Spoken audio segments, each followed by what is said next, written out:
This case gives us a closer look at fine wares from the Umayyad, Abbasid, and early Islamic periods. Represented in this case are jar bottoms, bowl bottoms, and a jug spout and handle fragment. This case represents slipper lamps from the Abbasid period.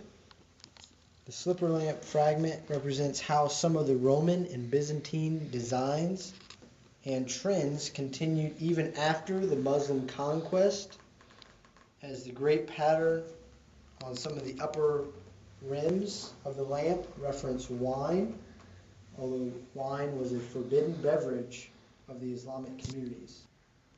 This room represents the Middle Islamic period, which lasted between the 10th century AD and 16th century AD. The Middle Islamic period was a time of great external conflict, which led to religious and political turmoil that ravaged the region. Emerging in the middle of the 13th century in response to a French attack on Egypt, the Mamelukes, a dynasty of military slaves based in Cairo, eventually took control of Egypt and Syria and removed the Crusaders from the Holy Land, as well as the Mongols from Syria. The Mameluke period is considered by art historians as a renaissance of Islamic art, as they actively constructed public buildings and their militarized artistic styles impacted civilian tastes.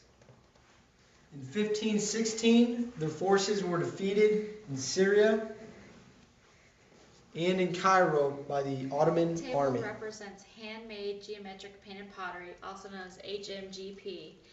This pottery was produced from the 12th to the 20th century CE and was the most common kind of pottery used in rural settlements throughout southern Syria in this period. This table is a continuation of the handmade geometric painted pottery, which replaced older Roman and Byzantine stylistic features and trends. This type of pottery also symbolizes the complete control of the Islamic empires on the region of the Middle East. This is another handmade geometric painted ware from the Umayyad and Mamluk period. It's red clay, cream base with black designs. It is the top of a large water vessel, and this is a more complete vessel to show the design. This bowl is a glazed relief bowl, and it originated from the 14th century Jerusalem. The upper inscription is a blessing, while the lower design serves as a geometric decoration. Pieces such as this were most likely mass-produced and came in a variety of bold colors, such as the green you see, yellow, and purple.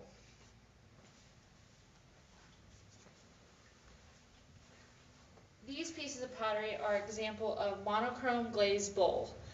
Although the style began in the Crusader period, this bowl is solidly Mamluk, as indicated by the flaking glaze. This bowl probably would have had an exaggerated rim, as was common of Crusader-inspired Mamluk pottery. Original Mamluk pottery of the day would have also featured incurved walls and carnated forms, further helping to identify this piece as being Crusader influenced.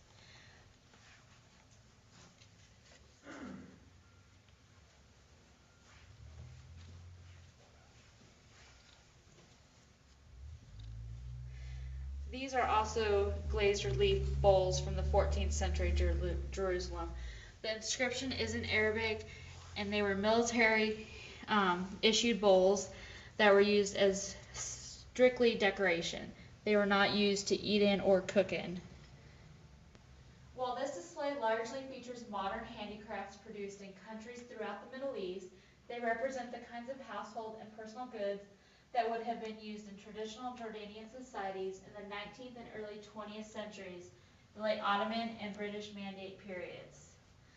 As for the dress on the displays, the female mannequin is wearing an embroidered dress and shawl from Amman, of traditional Palestinian style, modern.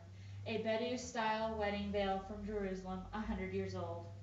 The male mannequin was wearing a Moroccan flowing garment for men, modern, and a felt cap worn by Ottoman bureaucrats, modern reproduction made in Cairo.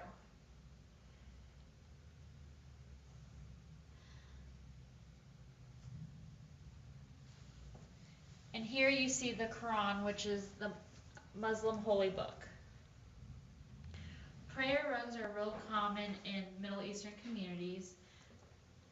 They are lavishly designed with images of landscape, floral design, as well as buildings, as mosque and pictures of Mecca. They are never decorated with humans or living creatures. This display is all ethnographic, donated throughout the Springfield community. In this case, you have necklaces, coins, displays of camels. You have a lot of jewelry showing the colors and the detailed designs that they put into their jewelry, along with glass bracelets. Glass bracelets are commonly found in fragments when excavating a site.